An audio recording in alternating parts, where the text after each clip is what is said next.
If this person was honest, he must tell the people that according to Mirza Ghulam Ahmad Qadiani, Allah says in the Quran himself, Subhanallahi asra bi abdihi. It is Allah who took his servant in the night from Masjid Haram to Masjid Aqsa. This is the point. Not Prophet going to, not a human being can go or not can go. That's not the question.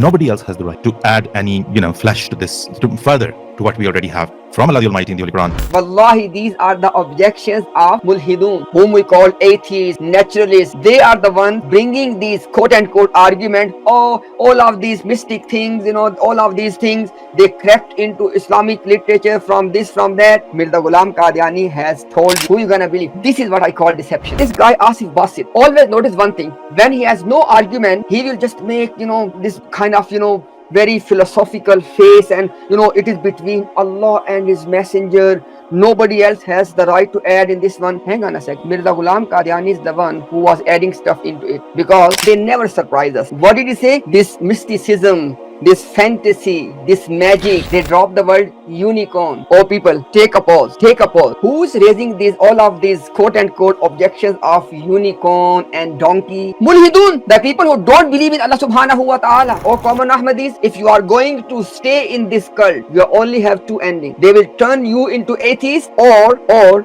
inshallah you'll come back to Islam. Whose narrative is that Islamic theology is quote-unquote confusing? Okay, who says that? You know that, right? This person was completely showing his atheism. You know why? They are thinking about Rasulullah sallallahu alaihi wasallam. I have not witnessed.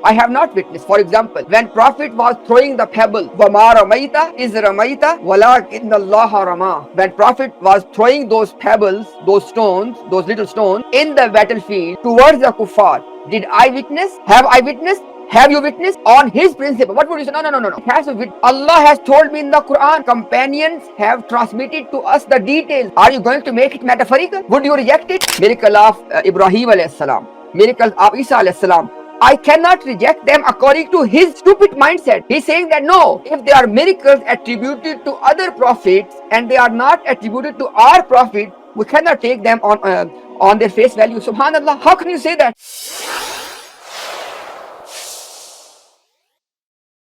The majority of Muslims today say it was physical. Ahmadi Muslims say that no, it was a higher spiritual journey. It wasn't bodily, in the sense that his body rose up and went into the sky, or went to Jerusalem as well. And there's a lot of evidence for that, which we give. For example, we say that, when the Prophet ﷺ was asked to go up into the sky, mentioned in Surah Bani Israel, he said, look, I'm just a human being, I'm a prophet, this doesn't happen. When talking about the miraj, the Quran says that his heart did not lie what the heart saw. So we know it wasn't the physical eyes. There's so many more. Bukhari, it says that at the end Rasulullah woke up. Let's talk about the physical, non-physical element, and then go towards two things which everyone's going to get in the podcast today. Okay, dear viewers, few points what he said. Number one, he said that majority of the Muslims today, they believe that it was with the physical body. You notice that I have already presented that it's not just majority of the Muslim today. It is the belief of all companions except one, according to Mirza Ghulam Qadiani. And then Mirza Ghulam Ahmad Qadiani himself says that it is the ijma of the companion. So this person, that's the reason I call this thing as a deception. If this person was honest, he must tell the people that according to Mirza Ghulam Ahmad Qadiani, it is the position of all companions first. And that is the reason we as majority of the Muslim today believe that. So that is the right link between these two things. Second point, he said that, there are many evidences that this was not a bodily miraj. And what are the evidences? Number one, he says in Surah Bani Israel, it is mentioned the prophet cannot go to heaven. Listen people very, very carefully. There are two things. Can a human being, even a prophet, can he ascend to heaven? The answer is no. Because in that ayah of Surah Bani Israel, the disbelievers were making demand that if you are a prophet of Allah, do this, and amongst them they said that you ascend to heaven and then you bring the book and then we read that book, etc. Now the point is this: Muslims believe that it is Allah subhanahu wa ta'ala, and that is what Quran says. Allah says in the Quran, Subhanallazi asra bi abdihi, that it is Allah, Subhan, the Holy One, he is the one who took his servant in a night from Masjid Haram to Masjid al-Aqsa. So the question is not, can a prophet go? Can a human being go? That's not the question. Did Allah take him? So it is the question from Allah's side. Be it the case of Isa alayhi salam, be it the case of Rasulullah sallallahu alaihi wasallam. In both cases, it is Allah taking them to heaven. It is not them going to heaven. So you can all see the difference. And it is exactly the same thing which I have presented to you from Mirza Ghulam Ahmad Qadiani himself, that it is the question of being under Allah's qudra, Allah subhanahu wa ta'ala doing this. So the question, the point he said that there are many evidences that this was not a bodily ascension. So one of them he said was, in Bani Israel, Kuffar made the demand to the Prophet to ascend to heaven, and Prophet said that I'm only a bashar. Yes, that's exactly true. But the question right now, the topic right now is, it is Allah. Allah says in the Quran himself, Subhanallahi asra bi abdihi. It is Allah who took his servant in the night from Masjid Haram to Masjid Aqsa. This is the point. Not Prophet going to, not a human being can go or not can go. That's not the question, right? And then he said that, look at the Quran. In the Quran, it says that heart does not reject what eyes have seen. How is that? It is the proof for us, inshallah. After this, at the end of this segment, I'm going to show to you these ayat of Surah An-Najm, because the entire journey has two parts. Going from Masjid Haram to Masjid Aqsa, that is mentioned in Surah Al-Isra, Surah Bani Israel. And the second part of the journey, which is from Masjid Al-Aqsa to heaven, it is mentioned in Surah An-Najm. Okay, so inshallah, towards the end of this segment, I will show to you what this guy was saying. Oh, heart does not, reject what eyes have seen. So first of all, you can clearly see that it is not in any way, shape or form rejecting the bodily ascension. But inshallah, I will show you the verses as well. It will become more clear to you. And then he said that, look at the hadith of Bukhari, when Prophet said at the end, then I woke up and I was in haram. No problem. I have taken the note here, inshallah, because I don't want to remove the video right now, but I am taking my notes, inshallah, here. And towards the end, number one, I'm going to show to you the ayat of Surah An-Najm, and number two, this hadith of Al-Bukhari, in which this person was claiming that this could not have been physical or bodily ascension. Let's move on. Is number one, why then it was thought it was physical? How did this creep into Islamic literature? And if it was spiritual, what was the significance?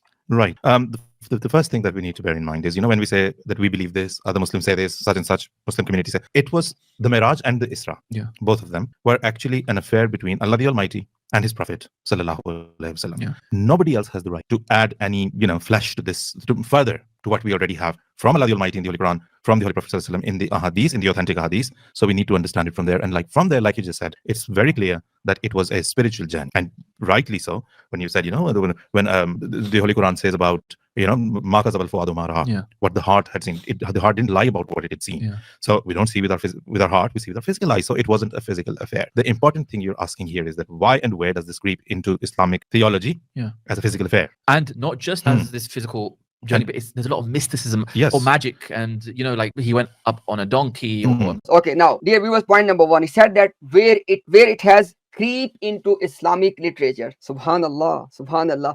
Mirza Ghulam Ahmad Qadiani is telling us that this was the belief of all companions except one. Mirza Ghulam Qadiani is telling us this was the belief of, this was the ijma of all companions, that ascension or al-miraj was bodily. And these guys are discussing how it crept into Islamic literature. My dear viewers, you know what is this? This is ilhad. This is the atheism. This is the dahriyat on in its play, in action. You know why? Because these are the objections of mulhidun, whom we call atheists, naturalists. They are the ones bringing these quote-unquote arguments. Oh, all of these mystic things, all of these things, they crept into Islamic literature from this, from that. Mirza Ghulam Qadiani has told you, and inshallah, because this clip will be a separate clip, inshallah, so I have taken a note that at the end I will show you the ijma of Sahaba quotation again from Mirza Ghulam Qadiani. So this point, that it crept into Islamic literature, it is going against Mirza. In most cases, these people are debating Mirza Ghulam Ahmad Qadiani. Look, subhanallah, Mirza Ghulam Ahmad Qadiani is telling us this was the belief of all companions except one. And they are saying that it crept from somewhere else. Who are you going to believe? This is what I call deception. And then he said that, look, this guy Asif Basit, always notice one thing. When he has no argument, he will just make, this kind of, very philosophical face, and it is between Allah and his messenger. Nobody else has the right to add in this one. Hang on a sec. Mirza Ghulam Qadiani is the one who was adding stuff into it, because as far as the companions are concerned, those who are narrating to us the whole account, they are telling us it was a bodily miraj. End of story. And as far as the slandering against Aisha is concerned, inshallah, I'm going to clear that right now at the end of this clip. I will show you that hadith as well. There's no such hadith, basically. It's a fabrication. I'll show you inshallah in a minute. Now, what I'm saying is that when Mirza Ghulam Qadiani rejecting Islamic narrative and bringing his own thought by saying it was neither bodily miraj nor it was the dream, what did he do? He rejected the entire Islamic narrative. And what did he do? He invented a third thing. It was a high level spiritual vision. This is called adding into Islamic thought and adding into Islamic narration. Subhanallah.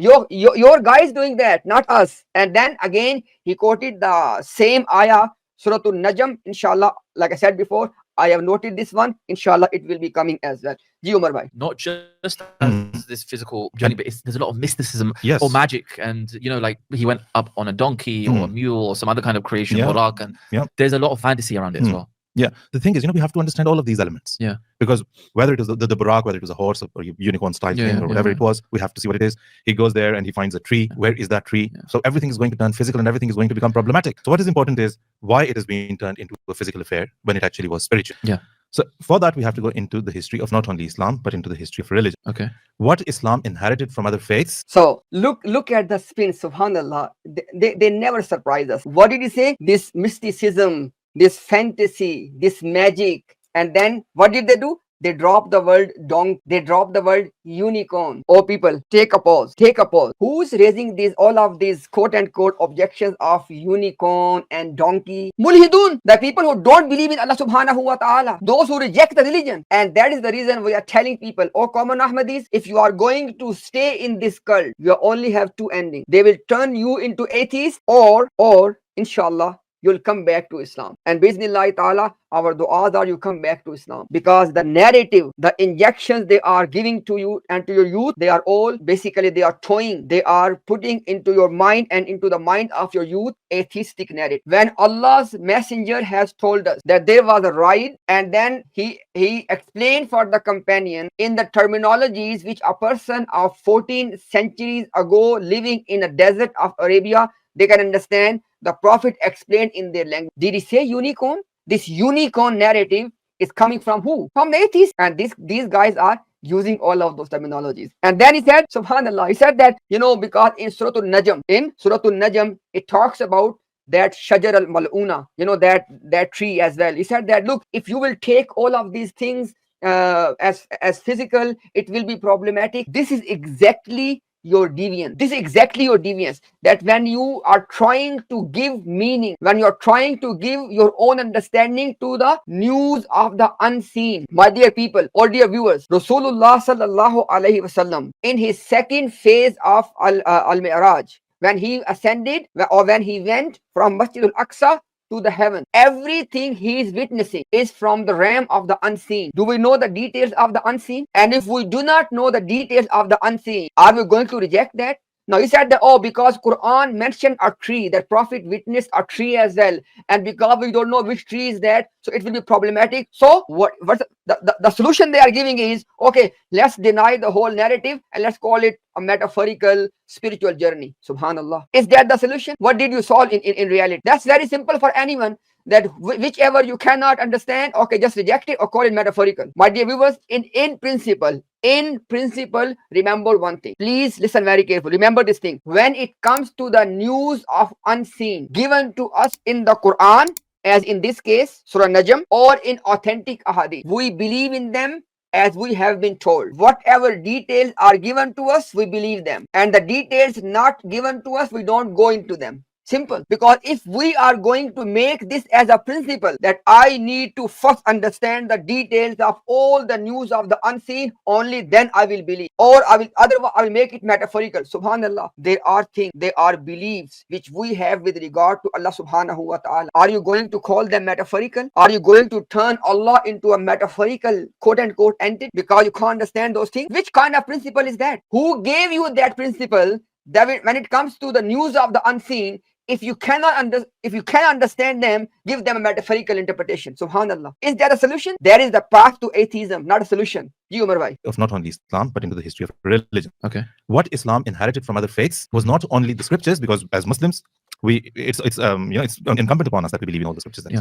So Islam inherits that. But another thing that the Islamic society inherited was what you call Qisasul Anbiya, right? And sometimes called Qasasul Anbiya, but that's wrong, because that is tales, which are on basis. So it's like stories of prophets. And those stories of prophets placed all the prophets in one line. Such and such happened to Adam, and then this and this happened, and then all of that. So that was something that surrounded the whole of the society in which Islam had taken birth. So this comes from the Christians, it's coming from Christians, from Jews, and they're all in one line. And then there appears the Prophet Muhammad. And then as Islam expanded into Christian territories and territories where Jewish people were, that is when all of these stories about prophets were actually highlighted. And that is where Muslims were questioned that, see, such and such and such prophets, this is what they were doing. They were flying around, they were making birds, they were bringing dead people to life, they were splitting the sea and crossing it very conveniently. What has your prophet done? Because your prophet was asked and he said, I'm only as human as you are. So what has your prophet done? And just on that part, if what you just referenced, what you're referencing is a part in the Quran which is clear where the kuffar said to Rasulullah. Subhanallah, Allahu Akbar. People, are you listening what he was saying? Inshallah, I'll give you some of the point. The gist of what he said is, he said that Islam inherited the story from the previous people. And then he was saying that, when the previous people, when the Jews and the Christians, when they were telling stories about their prophet, for example, he was hinting at the miracle of Musa alayhi salam, because Musa alayhi salam Allah subhanahu wa ta'ala split the sea for Musa alayhi salam. He said that when Jews were mentioning that, and when the Christians were mentioning the miracles of Isa ibn Maryam, and it is not their story, it is in the Quran. The Isa alayhi salam would make a bird from clay and he will blow into that clay, and with Allah's permission that will become a flying bird. This is in the Quran. Now, my dear people, all dear viewers, in the Quran, Allah subhanahu wa ta'ala tells us that when the prophets were telling these things to their people,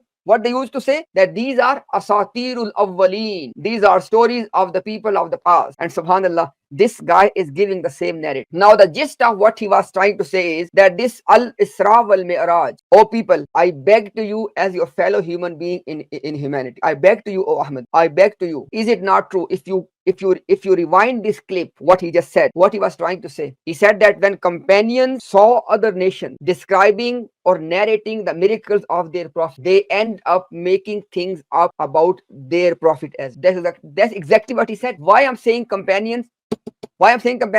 Because according to Mirza Ghulam Ahmad Qadiani, this account of al-isra wal miraj is coming from the companions. And according to Imam Ibn Kasir rahimahullah, there are 25 companions narrating the account of al-isra wal miraj. And this guy is telling us what? That when other people, other nations, they are telling things about their, and subhanallah, he was saying that flying and this and that, very convenient. Look at his language, because clearly when he mentioned about splitting of the sea, he talked about Musa alayhi salam in the Quran. When he talked about the birds, Isa alayhi salam in the Quran. So what do you mean? And because, oh people, you need to your clear reasoning in order to bridge the gap. He has given you his position that these are stories fabricated by quote unquote people when they saw the people of other nations telling things about their prophet. Then who are these people who quote unquote invented these stories? Companions. But on the one hand, they are deceivers, but on the other hand, they are covered as well. He cannot make this statement about companion in black and white. He cannot say companions did this, but it's very clear. It's very clear. What else you want? Ji Umar bhai, go ahead. What you're referencing is a part in the Quran. What has your prophet done? Because your prophet was asked and he said, I'm only as human as you are. So what has your prophet done? And just what you've just referenced, what you're referencing is a part in the Quran which is clear where the kuffar of Makkah said to Rasulullah, go up, if you're truthful, go up into the sky and get a book for us and bring it down. And he said that I am just a human being, Absolutely. I'm a prophet. That doesn't happen. That doesn't happen. Okay. Which means that this doesn't happen because he specifically says I'm a Rasul. And Bashar and a human.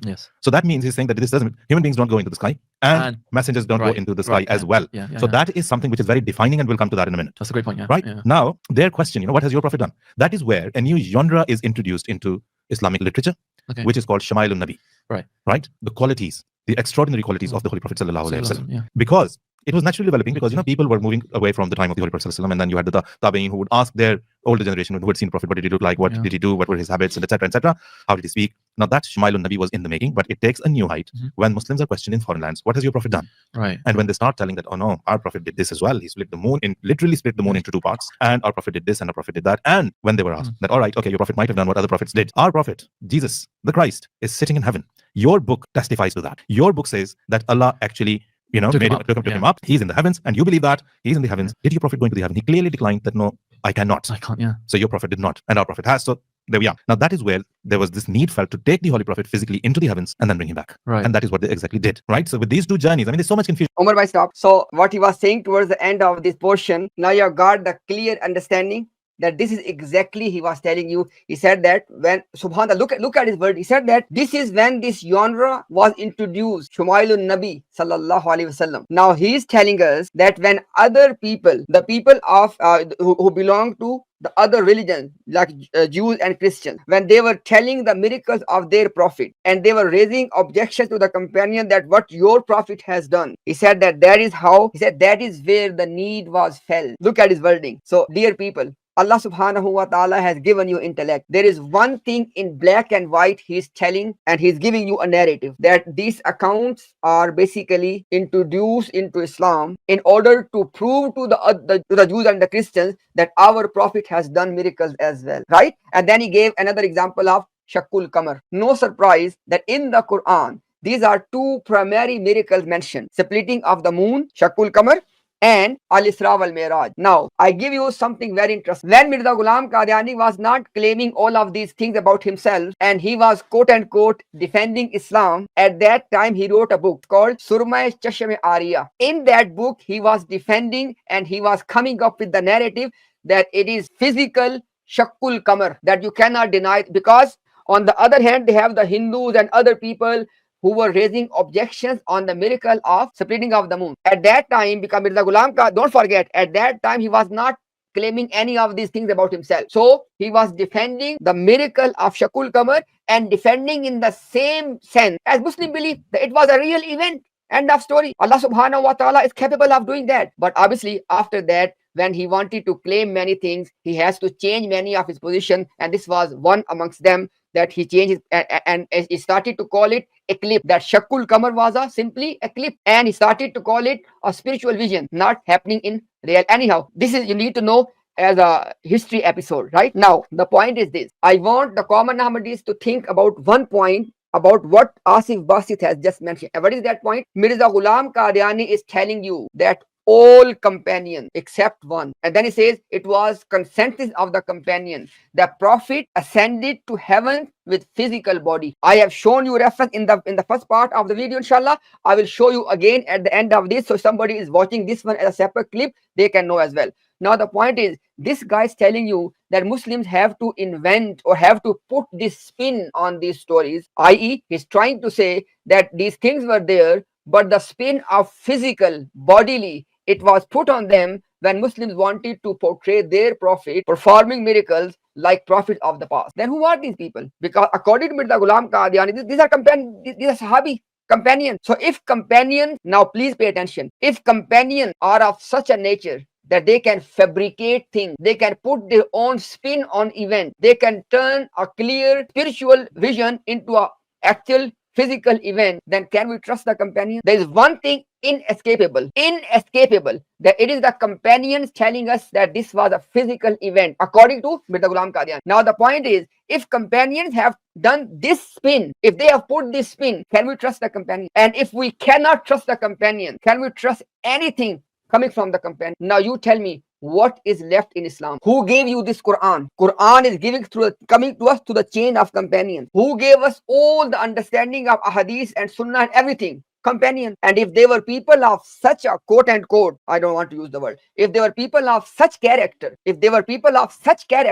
where they can put their own spin on the thing just to prove that our prophet has done the miracles like prophets of the past, how can we trust the companion? This is the question, Ahmadis, you need to think. Can you then trust the companion? Think about it. Umar bhai. And then bring him back. Right. And that is what they exactly did. Right. So with these two journeys, I mean, there's so much confusion. I think it's one of the most confusing parts of theology. Yeah. And most debated as well. What was actually happening? Was Miraj and Isra two different events, or was it the same, etc.? One thing also I would say that is with the Miraj and Isra, there's a lot of, so like you're saying, that's interesting that the Christians are trying to, so Muslims have to kind of make up stuff. One thing to make clear is, as Ahmadis, we do believe in miracles, yes, but we don't believe in miracles that didn't happen. Right. And when we believe in miracles, because most of the time you'll hear non-Ahmadis saying, oh, Ahmadis don't believe in miracles. And I can imagine them saying in this podcast that, oh, you guys don't believe in any miracles. In the Muslim world, Umar, Jazakallah. So because they are entering into a next point, I just want to end the first point first, okay? He clearly said He said that Muslims have to make up these things. And who are these Muslims? Sahaba. Because physical bodily ascension, according to Mirza Ghulam Qadiani, is coming from Sahaba. And these two guys sitting here telling you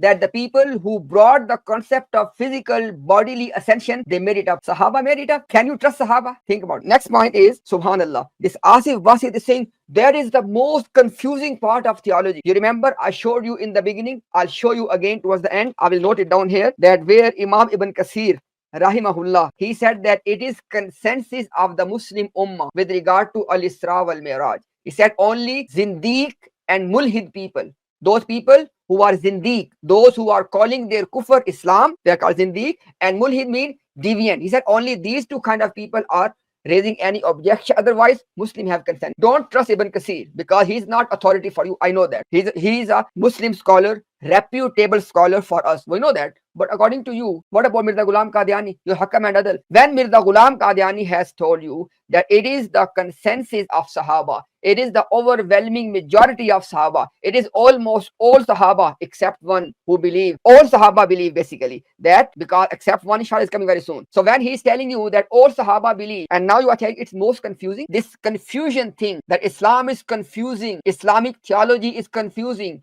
Whose narrative is that? Whose narrative is that? Or people think about this. Whose narrative is that Islamic theology is quote unquote confusing? Okay, who says that? You know that, right? So that's what I'm telling you. That's I am giving you this clear warning that wake up. These guys are going to lead you on a segue where you will have either to make the choice to come back to Islam or you will turn it. So wake up before that. Ji Umar bhai. There is nobody who believes in the miracles of the Holy Prophet ﷺ more than the Ahmadi community, or the Ahmadi. Because we believe is, because you see, miracles are there to be witnessed. Until and unless one can witness them, they are asatirul awwalin, as the people of the Quraysh and the other people, the audiences of the Holy Prophet ﷺ, they said about they said, no, these are old stories. Stop telling us old stories. Now, if he was telling them about miracles, they were asatirul awwalin, and the opponents of Islam were right in saying that they were stories because they weren't witnessing them. A miracle has to be witnessed. So we as Ahmadis believe that all miracles that were given to the prophets that are mentioned in the Holy Quran, if they were not performed by the Holy Prophet ﷺ, that undermines the position of the Holy Prophet ﷺ. So like Abraham alayhi salam, he had to be thrown into fire. He was thrown into fire. Like Moses, he did split the sea and make ways for his community to progress in the most symbolic way, in the most beautiful way. It did bring dead nations back to life, not only individuals. And even with, for example, the moon splitting, our Holy Founder said that it could be physical. Stop. Umar bhai, have you speed up the video? Umar bhai, have you speed up the video? Yes. Yes. Should I slow it? No, no, leave it now. But you should not have, brother. Look, people need to understand. He's saying dozen of things, and they are just being, in a speedy way. Just stop now. Okay, now. All right. There are few points. Okay. There are few points here. Point number one is, oh people, please, I beg to you, wallahi, I beg to you, listen this point very carefully. He said that a miracle has to be witnessed, otherwise it is rightly to say that these are stories of the Prophet. Do you know that who are the people who are saying that I will believe if I only see? I think that all of you know that who are the people who have this this quote unquote principle that I only believe in the things I see. I think you know who which group is that, right? I think you know. Now look at this one. What did he say? That a miracle has to be witnessed, otherwise it is rightly to say that these are simply stories of the past. Oh people, at this time this person was completely showing his atheism. You know why? Because in atheistic mindset, you only believe in the things, or at least you claim to believe in the things you see. But guess what? As a believer, we believe in something called valid testimony. Al-Khabar as-Sadiq. Al-Khabar as-Sadiq, a true news coming from a trustworthy source. For example, when Quran tells us that Musa alayhi salam split the moon, have I witnessed? No. But who's telling me? My Rabb, the witness over all things. So on the authority of Quran, on the authority of my Rabb, I will testify. I will not say that, no, I will only believe it has to be witnessed. Likewise, there are things about Rasulullah sallallahu alaihi wasallam. I have not witnessed.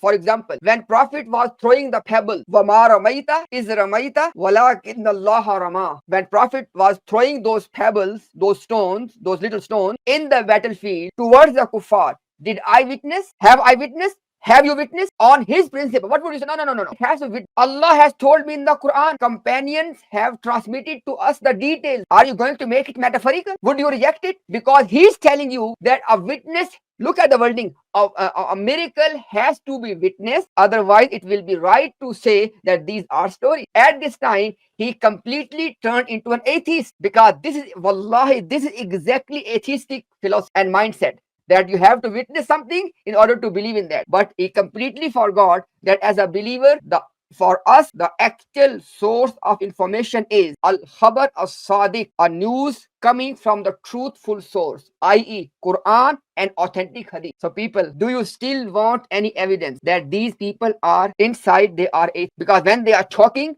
that atheism is coming at their tongue, and what is inside, you and me can't even see that. To what, if this person can say this much on camera, just imagine that what is in his heart, to what level he's having all of that in his heart. Just imagine. And now, one more thing I noted here. Yo, subhanallah, subhanallah. He said that if our prophet has not performed a miracle which is attributed to other prophet, we are not going to take that miracle as literal miracle. For example, he gave the example, Ibrahim Islam was thrown into fire. And then he gave some other example as well. Subhanallah, who gave you this mindset? Oh people, what I'm going to say to you, go and verify. When it comes to event, are you listening? When it comes to any event, it is not on the basis of logical deduction. Okay, if this cannot happen, which means this cannot happen. If this happened, okay, this happened. No. When it comes to affirming an event, it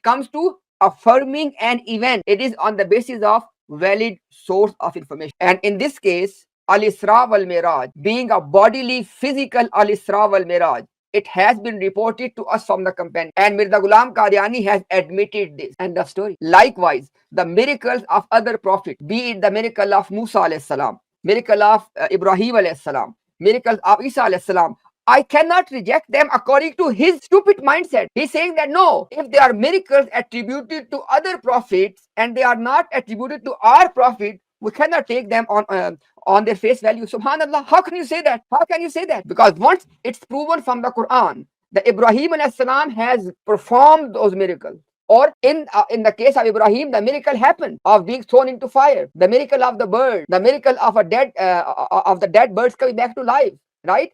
And in the case of Musa alayhi salam, miracle of splitting the moon, splitting the sea. When these miracles are authentically reported in the Quran, end of story. Who gave you this principle? Then in order to, the principle he is giving us is that the miracles of other prophet will only be affirmed if they are performed by our prophet as well. Subhanallah, subhanallah. I leave it with you that you assess the worth of this statement. Ji Umar bhai. Sallallahu alaihi wasallam, that undermines the position of the Holy Prophet sallallahu alaihi wasallam. So like Abraham alayhi salam, he had to be thrown into fire. He was thrown into fire. Like Moses, he did split the sea and make ways for his community to progress in the most symbolic way, in the most beautiful way.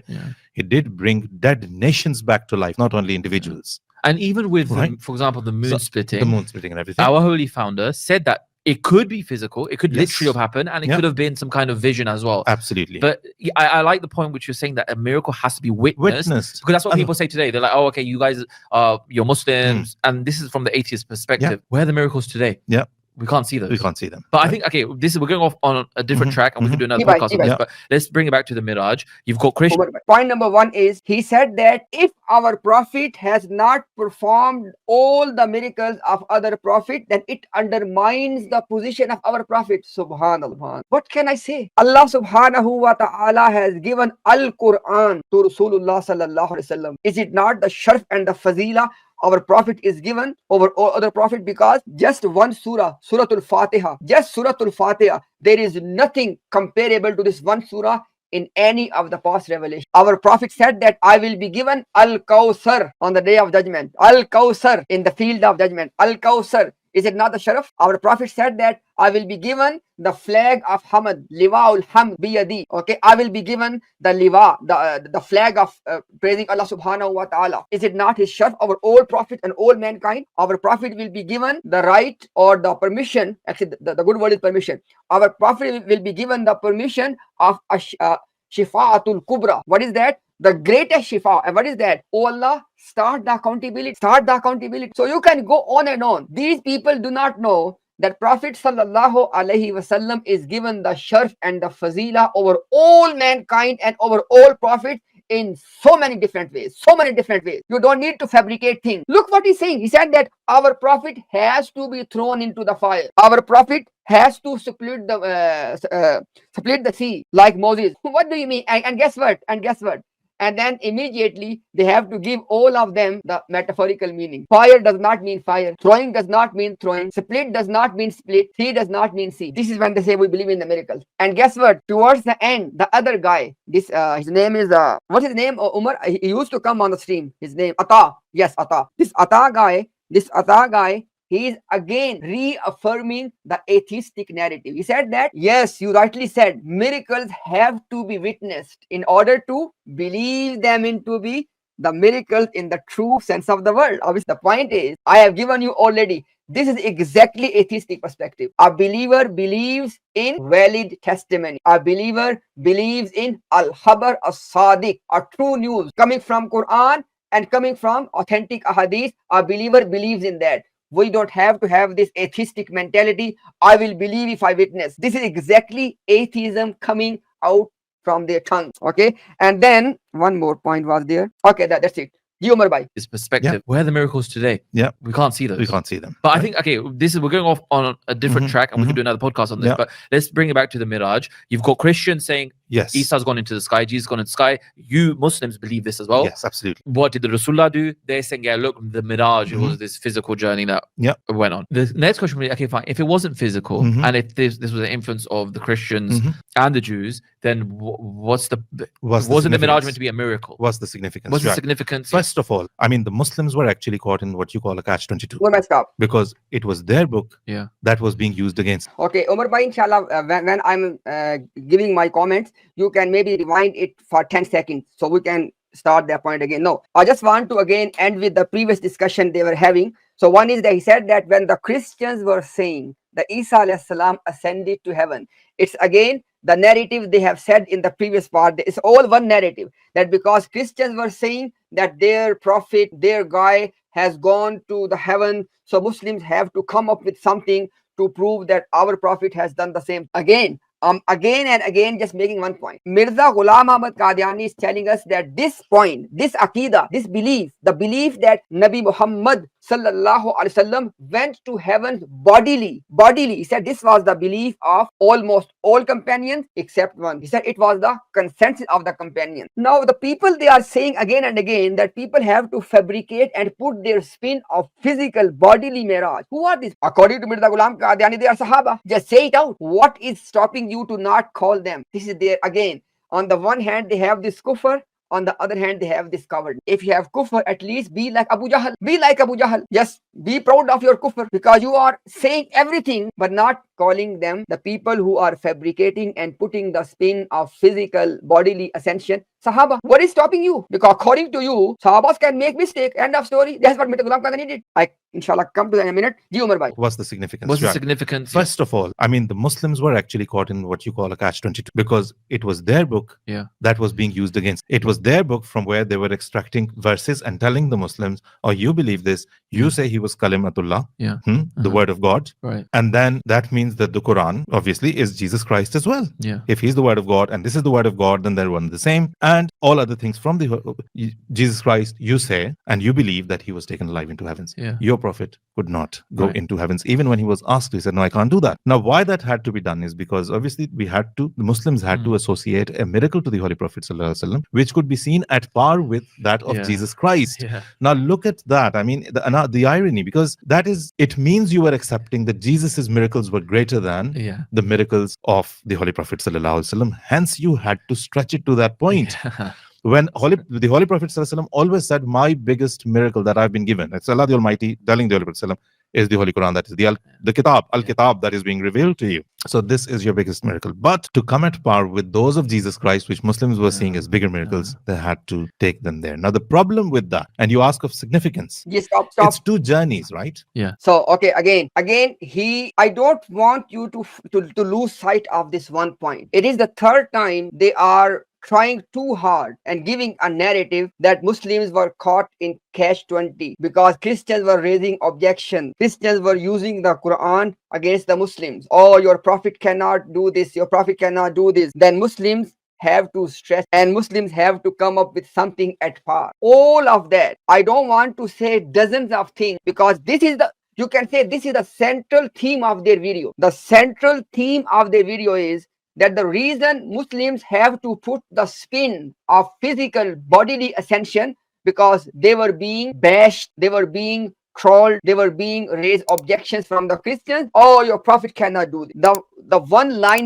The one-liner response is that these Muslims who gave us this narrative that this al-isra wal-miraj was physical bodily ascension, these are Sahaba. That is the key point. These are Sahaba. I have presented to you. I'm going to present to you again at the end of this presentation, inshallah, very soon. Now, right now, inshallah. That now you need to figure out one thing. Can you trust Sahaba? As a central point of their video, they have raised objection on the integrity and honesty and the trustworthiness of companion. Because there's one thing undeniable for any Ahmad, because this is coming from their Hakam and Adil Mirza Ghulam Qadiani, that these are the companions who are giving us this narrative that this was physical bodily ascension. And if this physical bodily thing was their own spin, Sahabas are gone. They can't be trusted. They cannot be trusted, people. They can't be trusted. And if you think, and if you say, no, I have to trust Sahaba, then wallahi, you only have one of reject these liars. Right now, you are standing at a segue. You are at an intersection. Either you turn towards Sahaba and come back to Islam, or you turn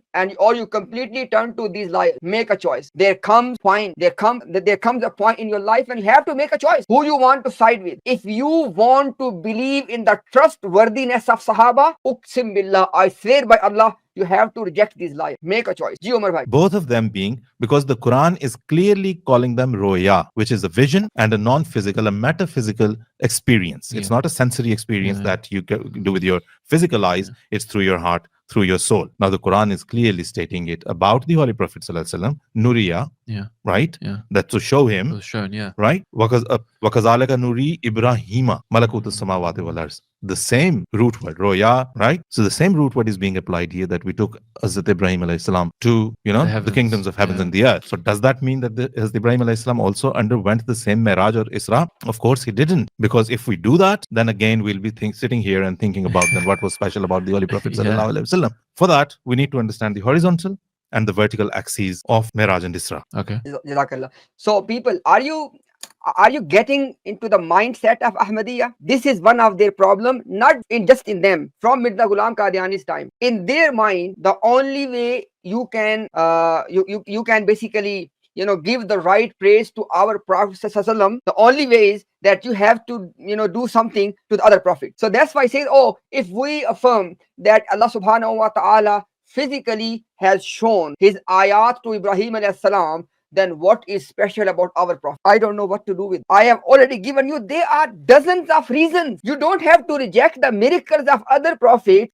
according to your mindset in order to praise our Prophet. You don't need to do that. Allah subhanahu wa ta'ala has given the sharaf and the virtue of all prophets in different ways. But in totality, the sharaf and the fazila and the virtues given to Nabi Muhammad sallallahu alaihi wasallam, they are of unprecedented nature. No prophet has given before. And we have many hadiths. For example, you remember I mentioned one hadith last time. Prophet said that I have been given the sharf of our other prophets in 5 different ways. One of them was Allah has instilled my fear in the heart of my enemy. One of them was Allah has purified the entire earth for me, so we can pray wherever you want. Okay, the whole earth is masjid, the place of worship or the salah. Okay, he said that Allah subhanahu wa ta'ala has given me the name Ahmad, which no prophet has given before. And then you can go on and on. There are many things. I gave you 3 before. That Allah will give him the praise of Hamid on the day of judgment. Allah have given him Al-Kawthar. Many things. You cannot even count all of them. And what this guy is telling us, no. Because Quran says that we have shown our ayat, our signs to Ibrahim alayhi salam, and if we're gonna affirm that in a physical, literal sense, Allah did show him his sign, then what is special about our Prophet? Go and read something, Mike. Okay, now just one more thing before inshallah we get into that part. So right now he's making one primary argument. He said that Quran calls it ru'ya. Quran called it what? Ru'ya. Ru'ya could mean dream. Ru'ya could mean dream. Okay. Inshallah, we're going to come to that in a minute, because the things which I have to present, especially this one of them, is a ru'ya. Okay, inshallah, I come to that. Let's move on. And thinking about then what was special about the Holy Prophet Yeah. sallallahu alaihi wasallam. For that, we need to understand the horizontal and the vertical axes of Miraj and Isra. Okay. From Mecca, from Masjid al-Haram to Masjid al-Aqsa, Yeah. which is the journey, the Isra. That is in space because he's traveling from one place in this world to another one. The horizontal. One. The vertical one is when he travels into heavens Yeah. during that roya or during that kashf or during that experience that he had there. Mm-hmm. He leads the prophets in prayers. Yeah. Which gives him the reassurance that you are in the same line as these prophets, right? He sees them, he speaks to them, they speak back to him. Yeah. Right? So he is part of the Abrahamic faith for him to know and for him to be able to tell the world, because what was it that the prophet, as soon as he had this experience, he got up. One of the traditions says that he was in Hani's house. He got up, he said his Fajr prayers, and he was heading out that I'm going to tell everyone that this is what I've seen. And Hani says, oh no, don't go and say that because they're just going to make fun of you. Yeah. So don't do that. But what was he telling them? He was going to tell them about what he had experienced, what he'd been told, that he's from the same line of prophets, right? And he is above and beyond all of them in his status. The other one, where he is with the vertical one, where he's traveling into heavens, is a journey in time, which shows that his message was timeless and was for all times to come. So one is liberating the message from space, and the other is liberating it from the element of time. Because in space, he's traveling between point A and point B, which are both physical. Yeah. In the case of Miraj, which literally means ladder, he is traveling step by step into a realm which has no time. Yeah. And he becomes so close to Allah the Almighty that as if it's the two ends of an arch. Right. As it's explained in the Holy Quran. Yeah. So that two arches joined together. Absolutely. And so the significance of this journey, of course, is one, because he's shown how it's going to progress and how it's going to go beyond all geographical limits, which we've seen that it happens. Right, yeah. And that the best experience that you can have of God, even as the best of his prophets, is to understand in the best possible. So, my dear viewers, in this entire, I just wanted you to listen to his entire speech. Look, why I did not just cut the relevant portions. No, that's the reason we are playing the entire clip. So nobody can say, oh, they took things out of context. In this entire speech, what did he do? There are two parts of this journey from Makkah to Masjidul Haram. He said that this signifies, that he is at par with other prophets, i.e., he gave it a metaphorical meaning. And then he said that the other journey, which was from Baitul Maqdis to the heaven, it shows that his message was timeless and it's gradually going to spread, etc. So is there a shred of evidence in all of these 3-minute speech you have just heard? Was there a shred of evidence he presented which can make it or which can tell us, oh, it was not the real event? Nothing. All he did is he made the 3-minute speech to give these two portions of the journey a metaphorical meaning. So the first portion, he gave the meaning that now he is at par with other prophets. And to second portion, he gave the meanings that his message is timeless and it will gradually grow, etc. What is this? There's no evidence here. Okay. Now, inshallah, let's play the rest of possible manner. It cannot be physical, because Anas bin Malik is one of the narrators of these Miraj and Isra hadiths. Mm-hmm. He asked the Holy Prophet specifically, did you witness God with your physical eyes? And the Holy Prophet ﷺ replied, Nurun, he is light. God is light. Anna arahu. How could I have seen him? So if that is the best possible way that one can witness God, hence proving it can't be that physical. it can't be physical, and there can be no other prophet who is physically sitting somewhere with Allah the Almighty, because the maximum status that was given to the best of the prophets was this much, and it cannot exceed that, because the Quran also mentions of similar experiences that were given to other prophets. The bush catching fire for Moses, alayhi salam, and the other ones for us, Ibrahim alayhi salam, taken to the kingdom of heaven and earth with Jesus Christ. So all of them have been given some kind of an experience. Some mentioned in the Holy Quran, some mentioned in the previous scriptures, like the Bible. But this is the max. So this was actually to solve a problem which was to happen later on in time, where Jesus Christ was going to be believed as having ascended into heavens, even by the Muslims. Yeah, exactly. So that was to clarify something which should not have happened. The Holy Prophet ﷺ never claimed that he'd witnessed God or seen God with his own eyes. And if that is the maximum experience that the Holy Prophet ﷺ can then get, how could Jesus? ﷺ isn't there? Other problems that would come with this is that if the Holy Prophet ﷺ or any other prophet could witness God with his eyes, that would make God a physical entity. That would make God physically placed on something. That would entail anthropomorphism, which means giving physical parts to God's. I'm putting him in a space and time. Space and time and dimension. Dimension. Okay, there is one thing which is discussed, that is the seeing of Allah subhanahu wa ta'ala. Seeing Allah subhanahu wa ta'ala. I address this as a separate point, but I just want to deal with the Isa alayhi salam part first. Did you see? I have told you right in the beginning that the reason Mirza Ghulam Ahmad Qadiani has to reject the belief of companion, which according to Mirza Ghulam Qadiani himself, this was the consensus belief of the companion. According to Mirza Ghulam Qadiani, this was belief of all companions except Aisha. May Allah be pleased with her. Inshallah, I show to you that this was a slander against Aisha. Now, what I'm trying to say is, he said that, please pay attention. He said that Allah subhanahu wa ta'ala did this to solve a problem that was to come in the later time, i.e., when Muslim will start believing about Isa alayhi salam, that he was raised to heavens bodily and he will return bodily. He said that Allah subhanahu wa ta'ala, by not doing this bodily with Nabi Muhammad sallallahu alaihi wasallam, Allah has shown us that if this door or if this sharf was not given to this highest of the Prophet, how can it be given to Isa alayhi salam? This was his whole argument. Clear? Because inshallah we want to steal man's people's argument and then we respond to that. We don't straw man their position, because this is what he said. Now the point is this, listen very carefully. Mirza Ghulam Ahmad Qadiani said that the Christians' belief crept into Muslim societies 300 years after Nabi Muhammad sallallahu alaihi wasallam. Number one. And number two, according to Mirza Ghulam Qadiani, it was Hazrat Umar radiyallahu ta'ala anhu, it was Abu Hurairah radiyallahu ta'ala anhuma. He said that these are the people, Hazrat Umar and Abu Hurairah. He said these are the people, they believe the Isa alayhi salam is raised to heavens bodily and he will return bodily. How can you call it a later problem? Now people, I beg to you, I'm gonna say something in next 1 minute and please pay attention. When it comes to Rasulullah sallallahu alaihi wasallam, Mirza Ghulam Qadiani has told us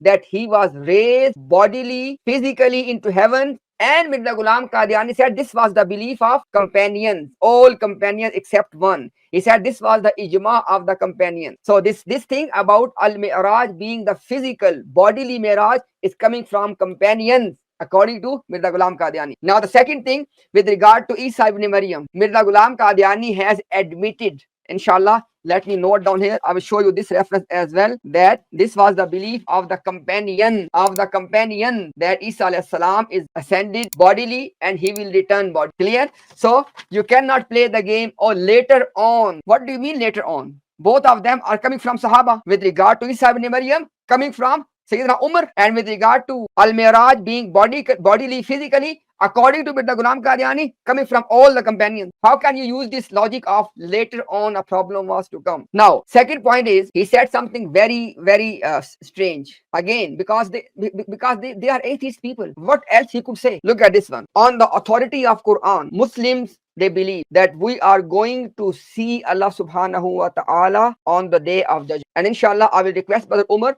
that towards the end of my presentation, make sure that you show those ayat on the screen. You know the ayat. Wujuhun yawma idhin nazira. Inshallah, please show those ayat at the end. But I just want to allude to that. Now, this guy was saying that if Allah subhanahu wa ta'ala can be seen, then it will turn Allah into a physical entity. Then how would you respond to this thing? How would you respond to this thing? That according to Quran, believers are going to see Allah subhanahu wa ta'ala on the day of judgment. Because your logic is, if Allah subhanahu wa ta'ala can be seen, it will turn Allah into a physical entity. Because this was the central point of his argument. Finished from the Quran. Inshallah, I'll show you from the Quran that this is in the Quran and this is the belief of Ahlul Sunnah wal Jama'ah, that we are going to, inshallah, see Allah subhanahu wa ta'ala with Allah's tawfiq, with Allah's permission on the day of judgment. So, if this turns Allah into physical entity, you are finished. You are anti-Quran, number one. And number two, there was a debate between the Sahaba, please pay attention, about that Rasulullah sallallahu alaihi wasallam on the night of al-isra wal miraj, did Prophet see Allah with his eyes? This was a debate.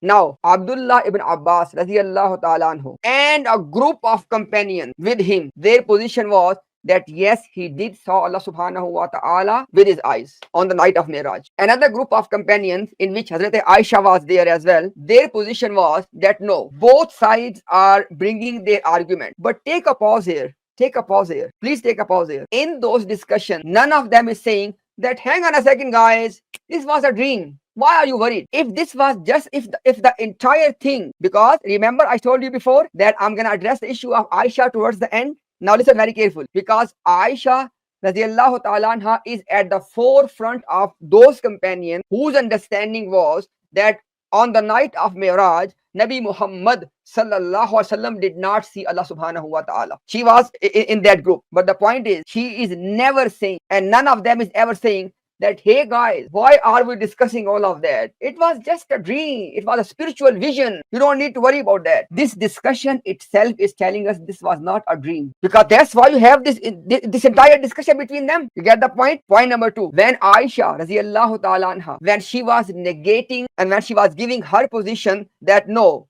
Prophet did not see Allah, she was quoting the ayat of the Quran, La tudrikuhul absar that the eyes cannot have the idrak of Allah, and Allah has the idrak of the eyes. On the other hand, Ibn Abbas is saying that Prophet did see Allah. Now, are they clashing with? No, they're not clashing. You know why? Look at this. Aisha radiallahu ta'ala anha is denying the idrak. Let me tell you, without giving you any example about Allah, I'm not giving any example about Allah. Lahul masalul ala. Okay? It's not about him. Look at this one. This is a pen, right? And you are seeing the pen right now. When you are seeing the pen, you can see the pen in its entirety. You can see it completely. You can basically encompass. The whole vision is encompassing the pen. It is called idrak. Idrak means that when you see the thing in its entirety, and you have your vision has encompass the whole thing. This is called idrak. Be it Prophet, be it on the day of judgment, all the believers. No one can do the idrak of Allah subhanahu wa ta'ala. Nobody can claim or say or believe that when I'm going to see Allah subhanahu wa ta'ala,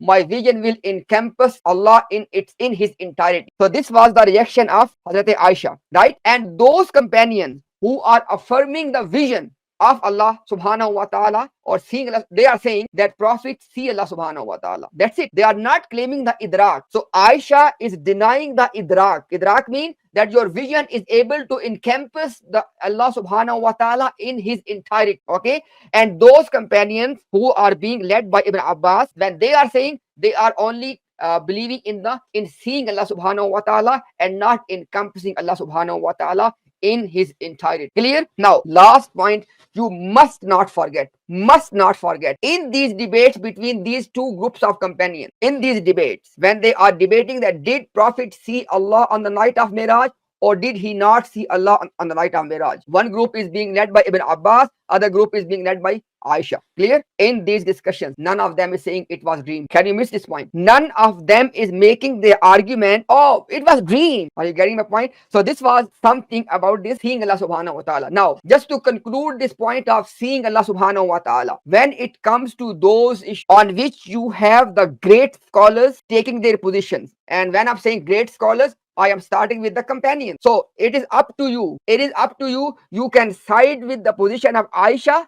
May Allah be pleased with her. You can side with the position of Ibn Abbas. You can go with either one of them. In none of these two cases, you are going to be sinful, because these are two established positions on one issue. The issue is, did Prophet see Allah subhanahu wa ta'ala on the night of Miraj? That's the whole discussion. And in this discussion, none of this group is resorting to the point, oh, it was a dream. Clear? Now, next point is very important. And let me inshallah make it as a last point on this issue of seeing. And yes, the point is, these people, Ahmadi Murab, they are resorting too much and they are chanting day in, day out, oh, Ibn Abbas is the best mufassir. Ibn Abbas is the great scholar. Look, Ibn Abbas has said that, mutawaffika bamana mumituka. Oh, Ibn Abbas is this. Hang on a sec. What happened to Ibn Abbas now? How come that when Ibn Abbas is saying something which you can use to support selectively, to back up your claim, then Ibn Abbas becomes the great scholar. But as soon as Ibn Abbas says something which destroys your entire narrative, like in this case, Ibn Abbas is saying that Prophet not only went on al-isra, I will show to you. Ibn Abbas is saying it was not dream. Prophet saw with his eyes. It was ru'ya ayn. It was seeing with the eye. And let me give you, I shall come to that afterwards. I just do the point of seeing Allah first. Okay. Now, what I'm trying to say is, when Ibn Abbas is saying that Prophet sallallahu alaihi wasallam not only has the entire journey of Miraj bodily, physically, but he also see Allah with his eyes. In this case, you don't want to even listen to the name of Ibn Abbas. You don't even tell people that this was his position. But when you want to prove your case, oh, mutawaffika mean mumituka. that tawaffi means death, then you want to go to Ibn Abbas. Why your double standards? If Ibn Abbas is a great scholar, which you claim at that time of tawaffi, all in a sudden he's finished. And this is exactly what I'm trying to tell people, that this religion is not taking their position from the scholars. They go through the entire Islamic literature and they cherry pick whatever can serve their purpose. Now, inshallah, I have few things to say, but let's end the video first. Ji Umar bhai. Even this vertical dimension is not going to, because why? What does that even mean? What does up mean? Up mean, like the earth is spinning, so it's down, up. So that is not befitting the concept of God and the actual and the understanding of God. In another podcast, we need to discuss this aspect where our holy founder, Hazrat Mirza Ghulam Ahmad alayhi salam, also said that the concept of Jesus going up into the sky and being there right now on the side of God is from Christians. Absolutely. So you mentioned this in terms of miraj. So can we go into that as well in our podcast following? Of course we can. Definitely. I mean, how all of these stories, crept in, we need to look at that. Okay, stay tuned and don't forget to subscribe. Okay, Umar bhai, please remove the video. Jazakallah. Okay, dear brothers, he said two things. Before he left, he said two things. One is, obviously, in Al-Isra wal Miraj, if we are believing like the Sahaba, like the companions, that our beloved master, our beloved teacher, Janab Muhammadur Rasulullah sallallahu alaihi wasallam, he bodily, physically ascended to heaven, he said that, it means that we are saying that Allah is above. Allah is above. And then he said, now the earth is spinning. What is the meaning of above? Because earth is spinning, this and that. Inshallah, I have written here 8 points. And point number 8 is, I'm going to show to you that about Allah is above, in the sky, above his throne. It's coming. Okay. Now, last point they said is that these are the stories, just as the story of Isa alayhi salam ascended to heaven. These are similar stories. Subhanallah. Subhanallah. Don't forget. I have given you for both of them, Mirza Ghulam Qadiani. He was saying, our holy founder, Mirza Ghulam Ahmad Qadiani. And guess what? They are only using Mirza Ghulam Qadiani's name. They don't even believe in him, in his writings. And I will show to you that both of these two things, either Isa alayhi salam being ascended to heaven bodily and coming back bodily, or our Prophet sallallahu alaihi wasallam ascended on Al-Miraj, in the night of Miraj, ascended to heaven bodily and coming back bodily, inshallah. Both of them, Mirza Ghulam Qadiani says these are coming from the companion. Okay, now inshallah, let's begin with giving you the references. Okay, let me put inshallah my presentation on the screen again, and I can give you the references. Okay, give me 1 second, so I share my screen. Okay, now people, let's begin with the point of it was a dream. Okay, let's begin with the point of it was a dream. Yeah, so as you can see, common objections. Number 1, Quran uses the word ru'ya. Brother Umar, in the meantime, can you please from the Quran corpus, from Sayyid translation, can you please bring those ayat on the screen, inshallah? Once I've done this one, I want to show the ayat of Surah Bani Israel and Surah Najm, inshallah, so people can see them as well. Okay, now look at this, so people. Ibn Abbas radiyallahu ta'ala anhu, because when people raise the objection that it was ru'ya, okay, what he says? He says, hiya ru'ya ayn uriha Rasulullah sallallahu alaihi wasallam laylati isra bihi. He said that in Urdu it says, wo aankh ka roya jo aap sallallahu alaihi wasallam ko shab-e miraj mein dikhaya gaya. He said it was seeing. Roya simply means seeing. Oh people, go and check the Arabic lexicon. Okay, it could be ru'ya fil manam or ru'ya fil haqiqa. I give you simple example. In India, Pakistan, in Pakistan, that there is a committee called Roite Halal Committee. That there's a committee from the government. Their job is to announce the witnessing of the moon.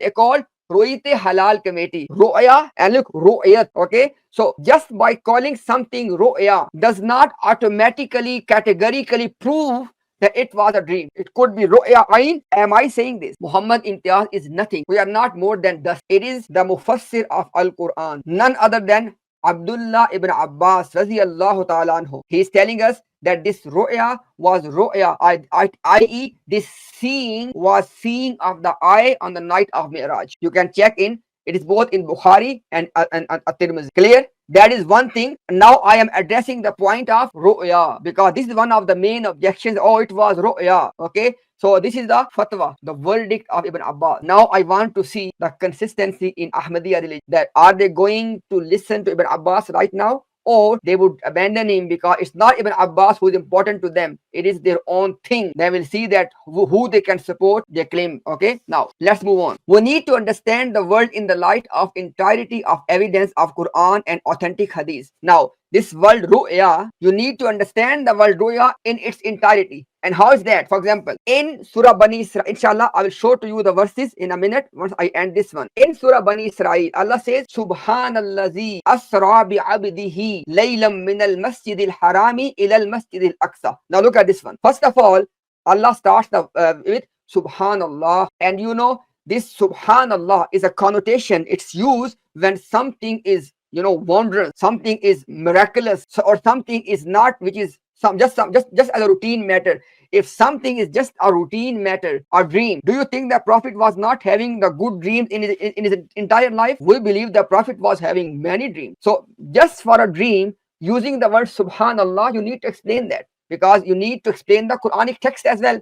Okay, it's not just this one, by the way. Look at this one. So asra bi abdihi, that Allah is holy, the one who took his abd. Abd means slave. The word abd is spoken on complete human being, not on the soul, not for a vision. It is the abd. And next point is very, very, very important. According to some riwayat, and some of them you can find in Al-Bidayah wa Nihaya of Ibn Kasir, that when this news came out that Prophet sallallahu alaihi wasallam is claiming that in part of a night he had done all of that, some of the new converts to Islam, they went back to their kufr. So there was apostasy of few people, which is reported in riwayat. Now I'm asking you, what is the big deal if Prophet saw in a dream? If Prophet did all of that in a vision, how come people are apostatizing? How can you explain that? Not only this one, in Surah An-Najm, like I said, one part is mentioned in Al-Isra, Surah Al-Isra, and the other part is mentioned in Surah Najm. Inshallah, I will show you the full ayat of both surahs.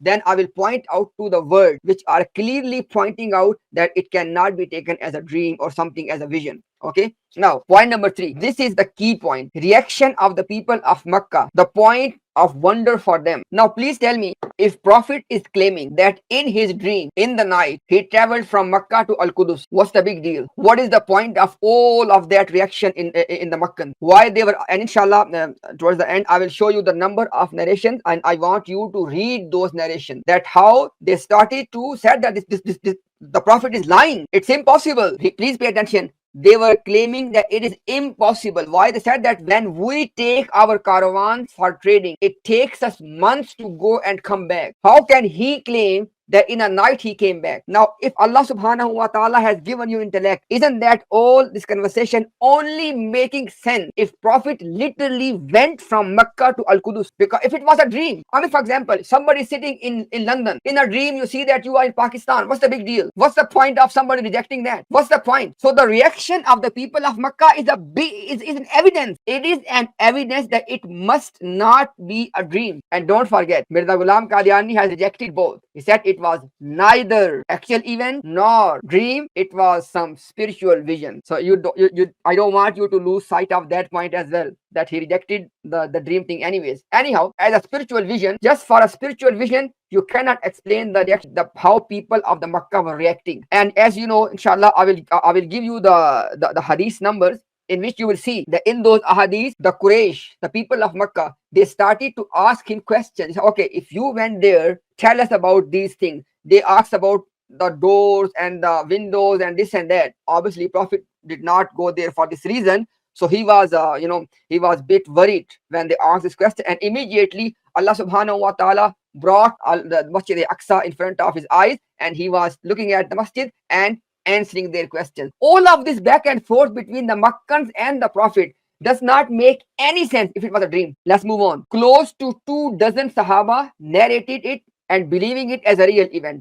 25 people are mentioned by name in Tafsir ibn Kasir. Go and read that. And none of them is saying it was a dream or a spiritual vision. If we are going to reject companions in this way, then I really want to know what is the rational reason to believe or to trust companion in any way, shape or form. How can you trust them? If, as you heard the Asif Basit guy saying that they just made it up. Okay, let's move on. It being a miracle of the Prophet. Al-Isra wal-Miraj is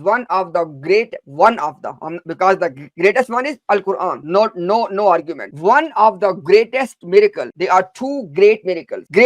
One is Shakkul Qamar. splitting of the moon, and the other one is al-isra wal miraj. I mean, if it was just one dream, a spiritual vision, you cannot call it a miracle. You cannot call it a miracle. Why I'm saying this? Because miracles are given to the prophet to strengthen the belief of the believers and to make a case against the disbelievers. And just a dream cannot serve that purpose. Just a dream cannot be called a miracle. Just a dream. Don't forget this. Prophet's dream or revelation, no argument. 100%. But we are discussing calling something a miracle and understanding the purpose of the miracle. Next point, there is a mean. There is a traveling mean, and that is al-burak. Burak is you. A ride is you. You tell me that if it was just a spiritual vision, do you need a burak? Do you need a ride? No. You just simply start visioning things, and that's it. This is why you use the burak. And now I'm going to tell you something very, very important, because all of this is discussion about that this was just a spiritual, vision, right? Look at this one. It says that if it was a dream or a vision, where and when it came true, like other dreams of the Quran. I wish that people understand this point. And this point is not mine, by the way. I was listening to, I forgot his name. There's a Mufti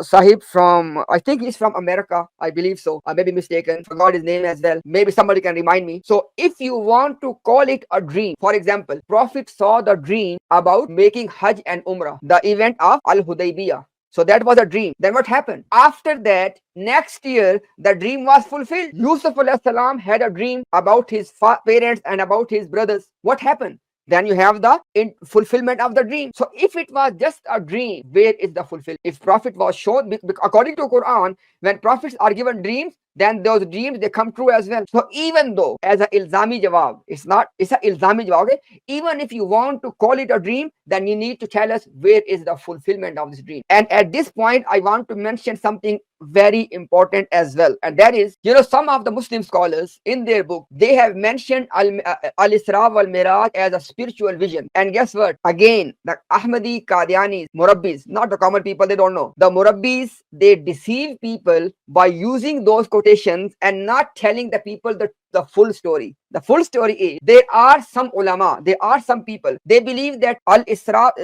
wal miraj, it happened more than one. One of them was, as we believe, as Quran says, a true actual event, and one of them was a spiritual vision. So when they are saying a spiritual vision, they believe in spiritual vision in addition to the actual event. So those people actually, they can have this answer, the question I raised before, that if it was a dream, a vision, where is the fulfillment? Because they believe in multiple. Some of them say two. Some of them actually go beyond two as well. So what I'm trying, by the way, if you ask me, those people who do the research, the scholars who do the research, they said that, look, the evidence for more than one miraj is weak. There is evidence, but it's weak. But the point I want you to focus is, even those people who have the opinion of having a miraj in the vision as well, they believe that this was in addition to the actual miraj. And this is the part Qadianis are hiding. Clear? Now, okay, now after that, there are few more objections, which he was not mentioning them fully, but he alluded that where, for example, there's a difference in details. For example, when you put all the narrations together, they have, for example, some of them would tell you that Prophet was in Makkah, Prophet was in Haram, Prophet was at the house of Hani, Prophet was at this, all of that, right? And also they give you different years, that in which year Al-Miraj happened, Al-Isra wal-Miraj happened in which year, right? Now, please pay attention. I want you to please listen very, very carefully. This fact, the fact that people are disagreeing upon detail, it is a proof that event has happened. That's the whole point they have discussion, not the other way around. So the difference in details is actually establishing the event, not the other way around. I give you one example. Now, Prophet sallallahu alaihi wasallam, in which year he was born? Disagreement. In which month he was born? There's disagreement, right? Now the point is, somebody might, when he was born, obviously people did not know that he's going to be a prophet, so they did not record. No problem. Let's go to his death. Even when it comes to the Wisal, the death of Nabi Muhammad sallallahu alaihi wasallam, you still have disagreement in the books of history and narration. There is disagreement. Okay, what about, for example, if I give you the example of, let me think of a good example. Okay, look at the example of Ashabul Kahf, people of the cave. Quran itself is telling us that people disagree that what was the number of the people of the cave. Does it mean that the event did not happen? Does it mean that they don't exist? Another example, as you read in the books of Ahadith, that one day Prophet was leading the prayer and he forgot. He prayed less than the actual rakat. Now, some riwayat says that he was praying the second prayer, Zuhr. Some say he was praying the third one, Asr. Now, because there is disagreement, okay, it proved that there was no event. So what I'm trying to say is, if there is disagreement in some of the details of an event, it is the proof that event happened. Why I'm saying this?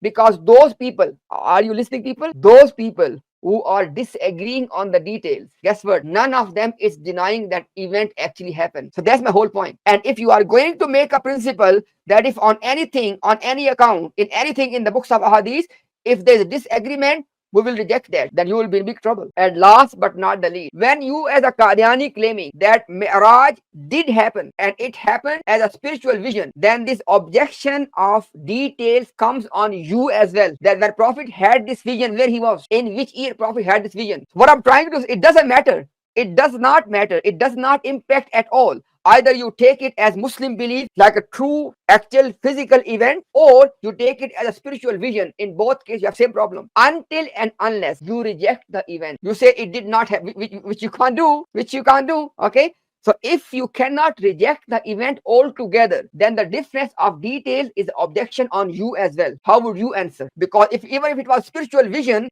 how would you say, oh, he was in Haram, he was in Hani's home, he was in Mecca, he was at his own home? How would you explain that? Same thing about the ears as well. So I think this much is enough, inshallah. Okay. Now, last point, rational objection. Okay. As you have seen, and as you have seen Mirza Ghulam Qadiani's references, I would say that if somebody is raising, for example, somebody say, oh, there's no oxygen after a certain point, how he was breathing. Somebody say, oh, there are, many, places where you have to go through and you may burn this and that. All of these are rational objections against a miracle. How can you raise objection on a miracle on the basis of quote unquote rationality? For example, I give you a simple example. You as Qadianis or Ahmadis, you have to believe that Isa alayhi salam was born without any male intervention. You have to believe that Maryam alayhi salam was not touched by any man. Now, on the basis of these two things, scientifically speaking, as a person of science, you do not have any evidence, zero. Because when I say scientific evidence, bring from the scientific journal that it ever happened that a woman gave birth to a son, and it was 100% confirmed that she was a pure woman, she was not touched by any man, and she still gave birth to a boy, a baby boy, a child. Bring evidence. What I'm trying to say is, I said in the beginning as well, Al-Isra wal-Miraj is a miracle. And if you believe in the miracles, then you cannot start raising these kind of objections. However, if you are coming from an atheistic, which is actually the case, if you are coming with an atheistic mindset, then we need to have discussion about Allah's existence first. That does Allah exist, and who is Allah in terms of his names and attributes? Let's have that discussion. But if you believe Allah exists as you claim to believe, and if you believe in the miracle as you claim to believe, then you cannot raise the objection of oxygen and this and that. Why? Because if that is your principle, then you have to reject all other miracles as well. So this was basically one thing I wanted to go into a lot of detail to address the point. It was a dream. Now after that, and with regard to yes, now Umar bhai, inshallah, I want to pull out the other file. Can you please, inshallah, say something or just come on the screen, inshallah? So I want to just bring other things as well. Remember, why I'm showing you these references? Because this Asif Basit was telling you, please listen very carefully. Asif Basit was telling you that when the Muslims were confronted by this issue or the problem where Jews are telling the miracles of Musa alayhi salam, and where Christians are telling the miracles of Isa alayhi salam. One, I mentioned that those miracles are in the Quran as well. And second, he said that this was catch 22 for the Muslim. And this is when they have to come up with this spin that Al-Isra wal-Miraj, it was a bodily physical event. Now I want to show you, look at this one. I have showed in the beginning as well, but because somebody might be watching this as a separate clip, look at this one. Ruhani Khazain, volume 3, page 247. Mirza Sahib said that as far as almost all companions are concerned, their belief was that Prophet sallallahu alaihi wasallam ascended to heaven bodily. And then in the second one, he said that in the first period of Islam, Sadr Awwal, in the early first period of Islam, it was consensus of Sahaba, ijma of Sahaba, that Prophet sallallahu alaihi wasallam was raised or lifted or ascended to heaven bodily. And then in this one again, it says, volume 3, page 250, that it was ijma of Sahaba that Prophet sallallahu alaihi wasallam ascended to heavens bodily. What I'm trying to say is, Mirza Ghulam Ahmad Qadiani is telling you and me that this comes from Sahaba, from the companion, that al-isra wal miraj, i.e. the night journey of the Prophet or an ascension of the Prophet was bodily, was physically. And Asif Basit was saying that this was the spin, this was the fabrication, this was the made up thing from quote unquote Muslim. These are companions. And if companion, you can't, okay.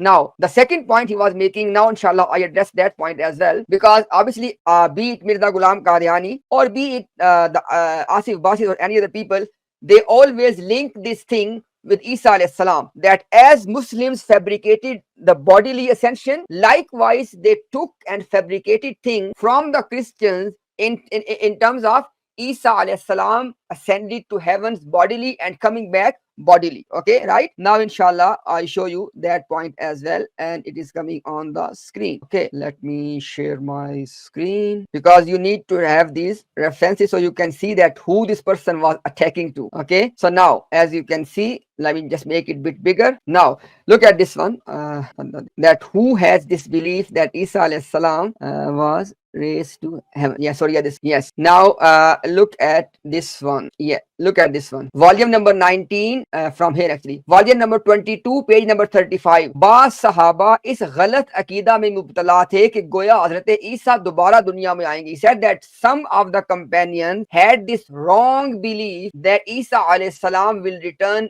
again. Volume 22, page 36. बाज कम तदब्बुर करने वाले सहाबी जिनकी रिवायत अच्छी नहीं थी, वो अपनी गलत फहमी से ईसा मऊद के आने की पेशन गोई पे नजर डाल के वो ईसा आ जाए. He said that some of, look at the word baz, he is using the word baz, I mean few, some. He is not telling you right now, but he is going to tell you eventually one by one. For example, in this way says that it was the people like Abu Huraira radiyallahu ta'ala anhuma. He was the people of the likes of Abu Huraira. They had this misunderstanding, misconception that it will be the same Isa ibn Maryam. Subhanallah. And another, volume 19, page 126. Baz एक दो कम सहाबा जिनकी दरायत अच्छी नहीं थी, ईसाइयों के अकवाल सुन के जो इर्द गिर्द रहते थे, पहले कुछ ये ख्याल था कि ईसा आसमान पे जिंदा है, जैसे Abu Hurairah. I said that one or two companions who did not have good comprehension skills, because of listening from the Christians, they started to have this thought the Isa alayhi salam is alive in heaven, and one of them was Abu Huraira. Don't forget, he's not telling you all the, he says Bas Sahaba, 1, 2, some Sahaba, Abu Huraira.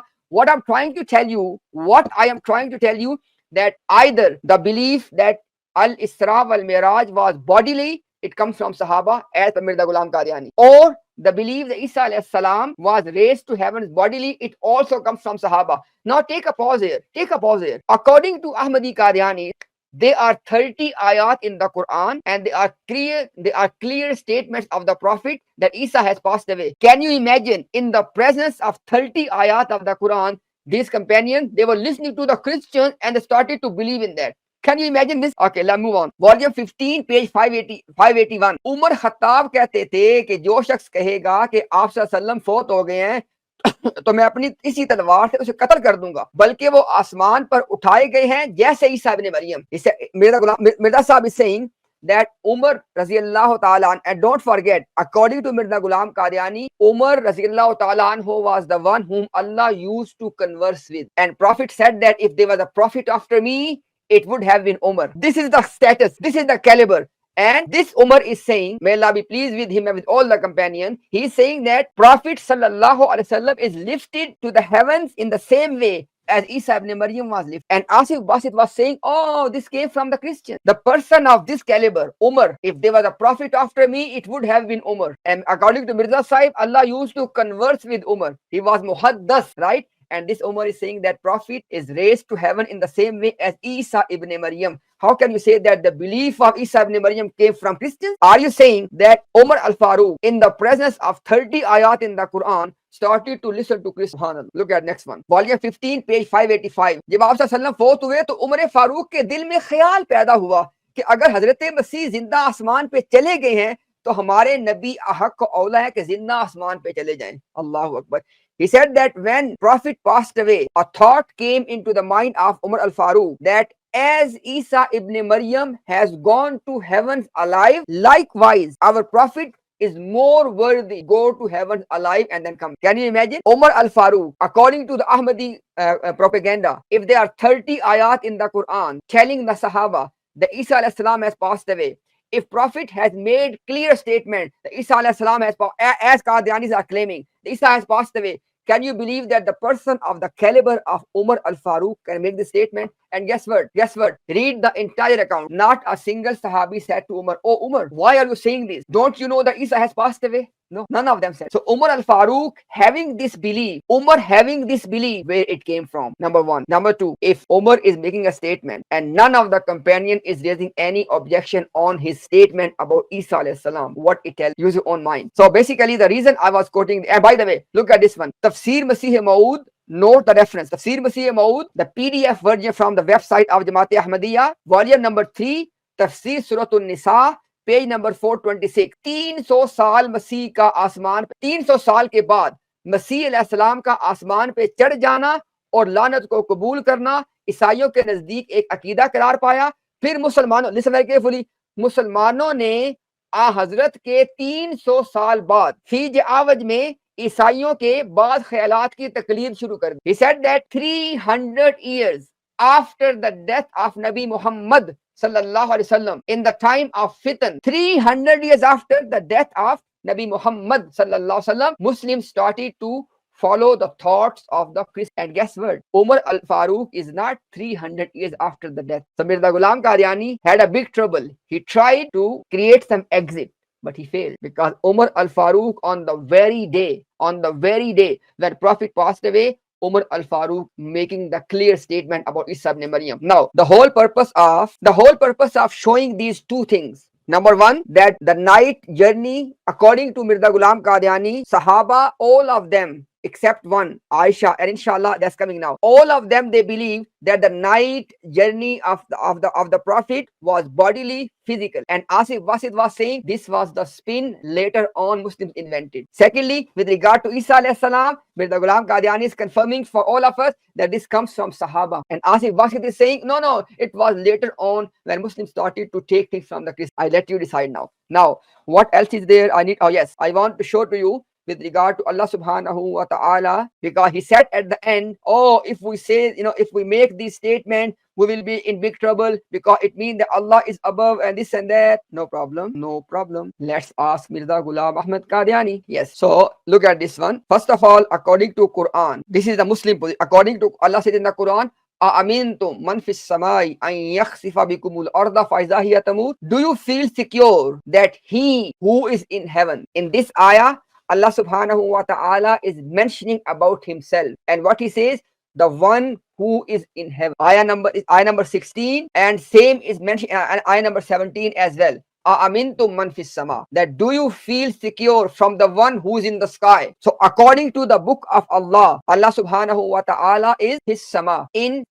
the sky. Now you may be thinking that, but it does not mean that Allah subhanahu wa ta'ala is above. No problem. First of all, for the Muslim, Ar-Rahmanu ala al-arsh istawa. Rahman is above his throne. Okay, and likewise many verses, but I want to show you from Mirza Ghulam Ahmad Qadiani, right? Quranic Khazain, volume number 15, page number 499. लेकिन वो खुदा जो आसमान पर है, जो दिल के ख्यालात को, he said that, but the God, the one who is in the sky, he knows the thoughts of our heart. Clear? Another reference, volume number 22 of the Khazain, page 154. हाँ, मैं इस कदर जानता हूँ कि आसमान पे खुदा ताला की गैरत ईसाइयों के मुकाबिल पर बड़ा जोश मार रही. He said that I know this much, that Allah's ghaira is basically, Allah subhanahu wa ta'ala is having this, how to translate the word ghaira. Okay, I don't know. You can translate for yourself. Jealousy? No, it's not the right. That's why I don't want to use any wrong word. So Allah subhanahu, but the point we are making is that asmano pe khuda ta'ala, that Allah subhanahu wa ta'ala in the sky. That was the point. Okay, now look at this one. With regard to the arsh of Allah, Malfuzat, volume 10, page 31. Arsh ki hakikat,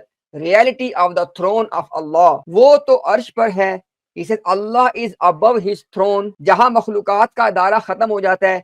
And throne is, where is the throne? Throne is where the sphere of creation ended, the realm of creation ended. और वो कोई इस किस्म का तख्त नहीं है जो सोने चांदी का बना हो और इस पे जवाहरात हो. He said it's not the throne like the thrones of the kings made of this and that. We are not saying that. बल्कि वो तो एक आला अरफा और वराउलवार मकाम है. He said the arsh of Allah is actually a maqam. It's a station, as a maqam. Okay, and it is above Allah. It is above. It is Allah. It's above. And it's waraul wara. It is far beyond, above and above. So what I'm saying is, Mirza Ghulam Qadiani is telling you that Allah is above His throne. Allah is in the sky. Now, obviously, if Allah is above His throne, throne has to be in the sky.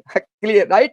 And then He says this throne and this sky, it is above. It is above. It is above. It is far beyond all the station. Clear? It is where there is no interference of any creation. So what? That's what we're saying. Now, you may be thinking, oh Muhammad, give us something more clear. No problem. Look at this one. Malfuzat, volume number 3, page number 482. Khuda Ta'ala ke asman pe hone ka mafhum. He said the meaning of Allah being in the sky. Exactly same question. Okay. Arab Sahib ne arz kiya, Khuda, he said that one Arab guy said, is Allah in the sky? Farmaya, Mirza Ghulam Qadiani said, Allah Ta'ala har cheez ka malik hai.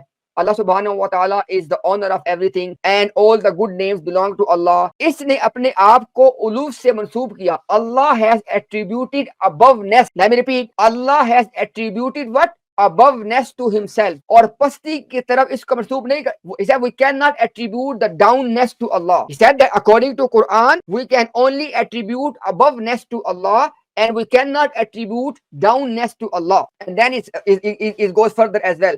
But you can take the whole screenshot. What I'm trying to say is, Mirza Ghulam Qadiani is telling you, Allah is above His throne, and throne of Allah is in the sky. And He said we can only attribute aboveness to Allah, and we cannot attribute the downness to Allah. What does that mean then? And you are raising objection against the Muslim. Oh, Muslims are saying Allah is above. They have basically, they have confined Allah in one direction. You are only debating Mirza Ghulam Qadiani. You are only debating Mirza Ghulam Qadiani. These are clear references where he is affirming, and not only affirming Allah is above, he said that you cannot attribute pasti, downness to Allah. And this guy was saying, oh, earth is rotating, we don't know where is subhanallah. Now I leave it with you to decide, but this is what Mirza Ghulam Qadiani has told you. Now, towards the end, I want, let me see what else is left. Yes, everything is done. Now, inshallah, we're going to read together at the end verses of Surah Bani Israel and Surah Najm. Ji Umar, are you ready? Yes. Please bring, inshallah, them one by one, inshallah. Which one should we start with? Bani Israel. Isra. With translation or without? Ayat and the translation, both. Bring Okay. them on the screen, inshallah. Okay, say something, 30 seconds. Umar, inshallah, I'm going to bring it from here. Don't worry, inshallah. I got it here now. It's ready. So you can, inshallah, do something else in the meantime. I'm going to bring it from here. Okay. Now, as you can see on the screen, okay, let me make it a bit bigger. So, okay, let's read together, inshallah. A'udhu billahi minash shaitanir rajim. Bismillahir rahmanir rahim. Subhanallazi asra bi abdihi laylam minal masjidil harami ilal masjidil aqsa الذي باركنا حوله لنريه من آياتنا إنه هو السميع البصير. It says that exalted is the He who took His servant. Focus on the word servant. By night from Al-Masjidul Haram to Masjidul Aqsa, whose surroundings we have blessed. Now look at this one. To show Him our sign. In Arabic it was لِنُرِيَهُ لِنُرِيَهُ, to show Him our sign. You remember I said look, I will show you from the verses of the Quran that how you cannot just claim it, oh, because it was a roya. This is how the ayat are starting. So first of all, Subhana in the beginning is quite telling. And then Abdihi, to His servant. And the word Abd, I mentioned before as well, it applies on the complete human being, not just on a spiritual vision. And then Li Nuriyahu, so we can show Him our sign. It is Nuri, this is Nuriyahu. So we can show Him min ayatina our sign. Indeed, Allah is all hearing and Allah is all seeing. Okay, now let's go to the next ayah. Which ayah is the one in which that word roya? Anyhow, inshallah, we address the roya part anyways. So let me inshallah open up Surah Najm as well, because there are few words in Surah Najm which are also I want to point out. What is the surah number? 53, 53. Okay, yes, 53. Good. Verse number 11. Or if you want to go before that, up to you. Yeah. Verse number 11, no problem. But we can go actually in the previous one as well. So let's begin with the 10. Not even 10 actually. Let's begin where the subject starts. You must go 30 pages before. No, inshallah, we got it here. Yeah. So, one najmi iza hawa, by the star when it descends. Ma dalla sahibukum wa ma ghawa. your companion, i.e. Nabi Muhammad sallallahu alaihi wasallam, has not strayed, nor he erred, or he made any mistake. And then وَمَا يَنْطِقُ عَنِ الْهَوَىٰ, and nor does he speak from his own inclination. Now you need to understand, look how Allah subhanahu wa ta'ala is building a case for his prophet, that how trustworthy the prophet is. Now can you say that after that Allah is going to mention a vision? Use your own mind, people. Right in the beginning, Allah subhanahu wa ta'ala is dedicating the ayat and making a case that how trustworthy his prophet is when it comes to transmitting things. Okay, and then he says, in huwa illa wahyu yuha, this prophet only speaks what Allah reveals to him. Allamahu shadidul quwa, taught to him by the one intense in strength, i.e. the angel Gabriel. Jibreel alayhi salam is being referred, that this Quran is taught to him. Obviously Jibreel is only a messenger between him and Allah. Allah's message is being brought to Nabi Muhammad sallallahu alaihi wasallam through Jibreel. Okay, then zu mirratin fastawa, one of soundness, and he rose to his true form. It is again Jibreel alayhi salam, because according to authentic riwayat we know that Prophet sallallahu alaihi wasallam said that I saw Jibreel in his true form twice. One is in the time of early revelation, and secondly on the night of al-miraj. Wa huwa bil ufuqil a'la, while he was in the higher part of the horizon. I mean, when Prophet saw Jibreel in the, it's mentioned in the first time that Jibreel was basically covering the whole horizon with his wings. Okay, so this is how, you know, Allah subhanahu wa ta'ala is not only praising his prophet, but praising the one who brought this message as well. So it means that something important is coming with regard to Prophet's message. Okay, and then he approached and descended again about Jibreel. Fakana Kaaba Qawsayn Adna, and he was at a distance of 2 bow lengths or nearer. Again Jibreel alayhi salam is being mentioned. فَأَوْهَا إِلَىٰ عَبْدِهِ مَا أَوْهَا, and he revealed to his servant what he revealed. So basically Jibreel alayhi salam brought a message from Allah subhanahu wa ta'ala, Allah's revelation to the prophet. Now this was, they were ma kazabal fuadu ma ra'a, the heart did not lie what it saw. Now how this thing can say, this ayah of the Surah Al-Najm, how this ayah is rejecting that prophets did not see all of that with the physical eye. On what basis? Just because Allah subhanahu wa ta'ala is establishing the, and by the way it's coming, instead of me giving you my commentary, let's see what Allah says in the next ayah. You leave my commentary aside. Okay, it says that, so will you dispute with him over what he saw? Allah subhanahu wa ta'ala is putting a rhetorical question that, oh people, are you going to dispute? Because I mentioned before that there was dispute, either you talk about the Quraysh or you talk about the people as well. Allah is asking a rhetorical question that, are you going to dispute about what? Ma yara. Now you are jumping up and down. What about the word yara? To see something. Allah is saying, are you going to dispute what Prophet has seen? Okay, let's move on. And then he certainly saw him in another descent. I said before that Jibreel was seen twice, in the Sidratul Muntaha, in the Jannatul Ma'wa, is Yaksha.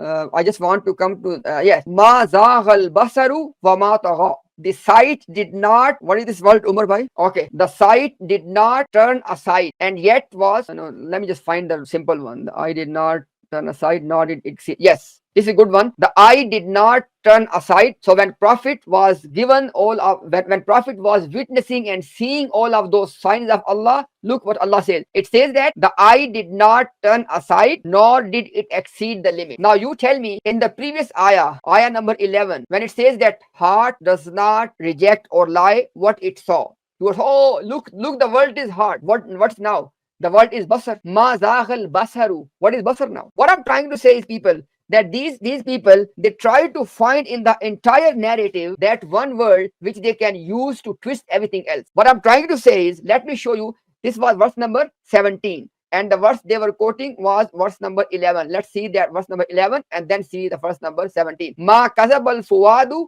ma ra'a, the heart did not lie what it saw. From this he was saying that the seeing was not through the eye, it was through the heart. This was his whole argument, right? Now we are looking at ayah number 17, and we're asking them this question, that now it says, Ma zaghal basar, that I did not turn away, and nor it exceed its limit. Now Allah talks about the eye. So if that ayah mentioned about seeing of the heart, this ayah mentioned about seeing of the eye, what would you do with this one? And after that, the overwhelming majority of companions, which according to Mirza Ghulam Qadiani, except one. And now inshallah I'm going to display that thing about Aisha radiallahu. Anyhow, I hope this point is clear, that if they are going to cling on to that one word, fuwad, that it was seeing of the heart, then what reason they have to reject this one where it is seeing of the eye, basar? This was the whole point, to show you this one.